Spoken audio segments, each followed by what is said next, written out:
आज मैं आपको हिंदी व्याकरण में वाक्य भेद पढ़ाने जा रही हूँ। वाक्य भेद। बच्चों, वाक्य अलग अलग होते हैं तो उसका कोई अर्थ नहीं निकलता है। जैसे पीछे, बिल्ली, के, रही, है, चूहे, भाग। और इसका अगर एक समूह बन जाता है तो उस वाक्य का अर्थ निकलता है। जैसे बिल्ली, चूहे, के, पीछे, भाग, रही है। यहाँ शब्दों का समूह है पर इनका अर्थ नहीं समझा जा सकता है। लेकिन जब शब्दों का समूह एक हो जाता है मिलकर के और क्रम से लिखा होता है तो उसका अर्थ समझ में आता है। इसका मतलब है बिल्ली चूहे के पीछे भाग रही है।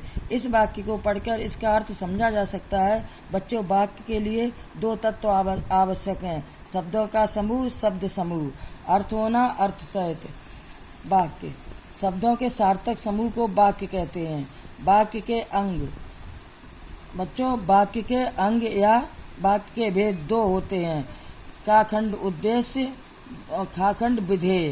काखंड उद्देश्य जैसे उदाहरण है, सर चंद्रशेखर वेंकटरमन को नोबेल पुरस्कार मिला।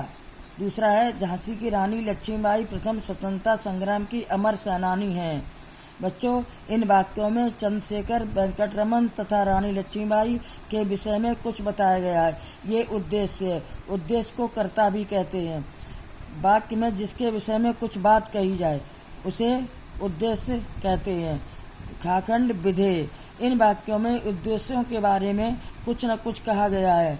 नोबेल पुरस्कार मिला चंद्रशेखर वेंकटरमन के बारे में तथा प्रथम स्वतंत्रता संग्राम की अमर सेनानी है रानी लक्ष्मीबाई के बारे में कहा गया है। ये विधेय है। वाक्य के उद्देश्य के विषय में जो कुछ कहा जाए उसे विधेय कहते हैं। विधेय में कर्म और क्रिया आदि सम्मिलित रहते हैं। अगला है उद्देश्य का विस्तार। उद्देश्य का विस्तार किसे कहते हैं? उद्देश्य कभी कभी अकेला आता है परंतु कभी कभी उसकी विशेषताएं आदि बताने वाले अन्य शब्द उसके साथ आते हैं। जैसे बच्चा खेल रहा है, एक छोटा बच्चा खेल रहा है। बच्चों, शेष पाठ कल पढ़ाएंगे।